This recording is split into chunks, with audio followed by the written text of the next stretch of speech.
वहाँ के उपस्थित अपने उपासक उपासिकाओं से कहा, धनवाइयों से कहा कि मेरे पुत्रों, अकेले होकर के नहीं मरना, नहीं तो धर्म समाप्त हो जाएगा।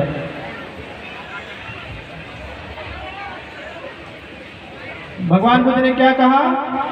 मेरे पुत्रों, अकेले होकर के नहीं मरना, नहीं तो धर्म समाप्त हो जाएगा। भगवान बुद्ध के कहने का मतलब ये था कि जो लोग भिक्षु हैं वो अपने जीवन में किसी न किसी को भिक्षु जरूर बनाए। भगवान बुद्ध का भिक्षुणियों से कहना था कि जो लोग भिक्षुणी हैं वो अपने जीवन में किसी न किसी को भिक्षुणी जरूर बनाए। भगवान बुद्ध का यह भी कहना था, जो लोग उपासक लोग हैं, बहुत सारे उपासक लोग आपके बैठे हुए हैं, खड़े हुए हैं, भगवान बुद्ध ने उपासकों से कहा कि जो लोग उपासक हैं उनको भी अपने जीवन में किसी न किसी को उपासक बना करके बढ़ना चाहिए। और भगवान बुद्ध ने उपासिकाओं से कहा, यानी महिलाओं से कहा, आप लोगों से कहा कि आप भी अपने जीवन में किसी न किसी को उपासिका बनाओ, उत्तराधिकारी बनाओ। शांत शांत शांत। भगवान बुद्ध ने कहा कि अकेले होकर के नहीं मरना, नहीं तो बौद्ध धर्म समाप्त हो जाएगा। महाराजगंज के उपासक उपासिकाओं, महाराजगंज की माताओं, महाराजगंज की बहनों, महाराजगंज के बंधु लोग, मैं आप लोगों से भी कहना चाहता हूँ कि आप भी अकेले होकर के नहीं मरना। अगर आप अकेले होकर के मर गए तो बाबा साहब अम्बेडकर का मिशन आंदोलन खत्म हो जाएगा। आप अगर अकेले होकर के मर गए तो साहू फूले का आंदोलन खत्म हो जाएगा। और आप अकेले होकर के मर गए तो भगवान बुद्ध का वृक्ष दोबारा सूख जाएगा। मैं आप सभी लोगों से कहना चाहता हूँ, यहाँ जितने उपासक बैठे हैं, इस कार्यक्रम से प्रतिज्ञा करके जाए, संकल्प करके जाए कि मुझे अपना उत्तराधिकारी बनाना है।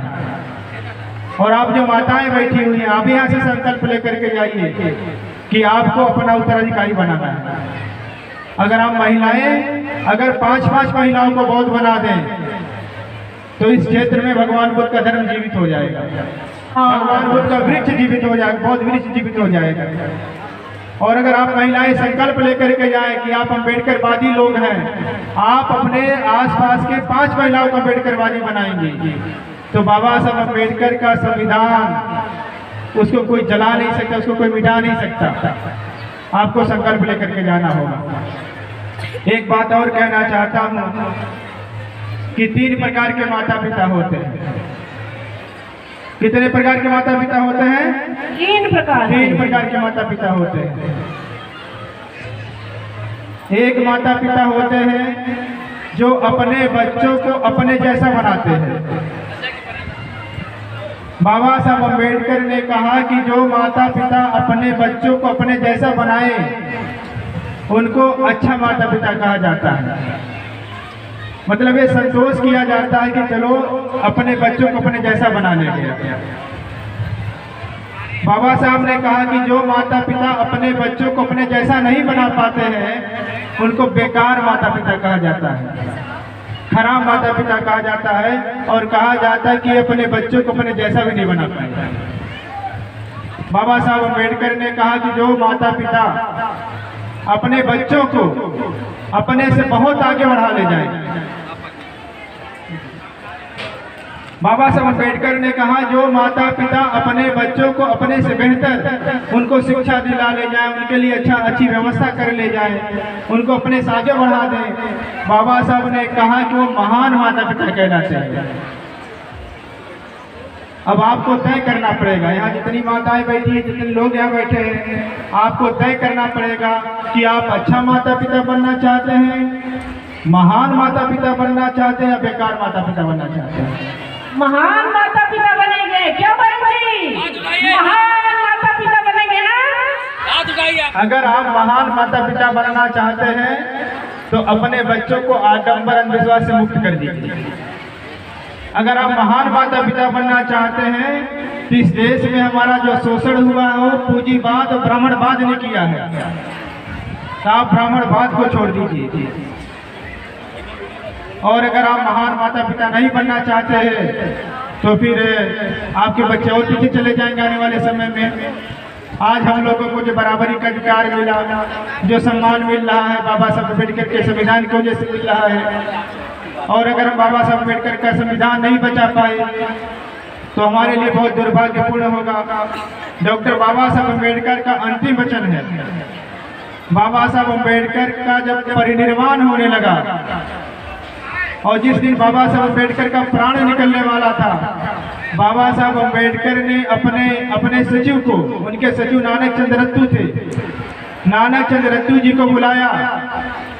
बाबा साहब अम्बेडकर ने नानक चंद रत्तू जी से कहा कि आप जाकर के हमारे लोगों से कहना, हमारे लोगों से ये कहना कि जिस कारवां को आप देख रहे हो, इस कारवां को यहाँ तक लाने के लिए मैंने बहुत संघर्ष किया है।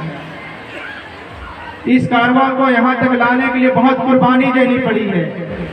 इस कारवां को यहाँ तक लाने के लिए बहुत ज़्यादा परिश्रम करना पड़ा है। बाबा साहब ने कहा कि मेरे अनुयायियों से जाकर के कहना कि जो कारवां मैं यहाँ तक लेकर के आया हूँ, मेरे अनुयायी से आगे बढ़ाते रहे।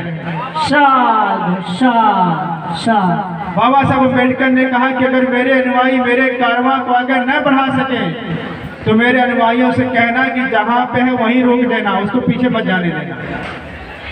तो बाबा साहब के अम्बेडकर के अनुयायियों, मानव कांशीराम साहब के अनुयायियों, मैं आपसे कहना चाहता हूँ कि बाबा साहब अम्बेडकर का आंदोलन आप पीछे मत जाने दीजिए, उसको आगे बढ़ाइए। और अगर आगे नहीं बढ़ पा रहा है तो जहाँ पे वहीं रोकिए उसको। बाबा साहब अम्बेडकर ने यह भी कहा, वो लोग धन्य होते हैं जो लोग ये अनुभव करते हैं कि जिस समाज में हमारा जन्म हुआ उनका उद्धार करना हमारा कर्तव्य है।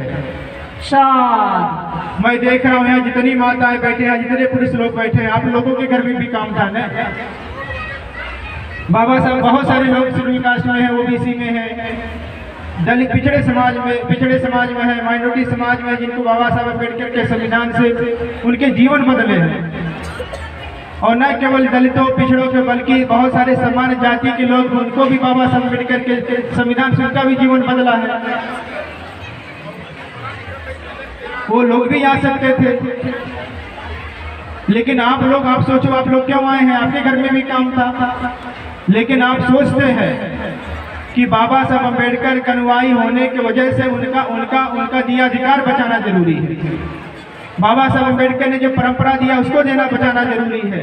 इसलिए आप लोग भी अपना काम धाम छोड़ करके आए हैं। तो बाबा साहब अम्बेडकर ने कहा वो लोग धन्य होते हैं जो लोग ये सोचते हैं कि जिस समाज में हमारा जन्म हुआ उनका उद्धार करना हमारा कर्तव्य है। मैं कहना चाहता हूँ कि महाराजगंज के लोग, आप लोग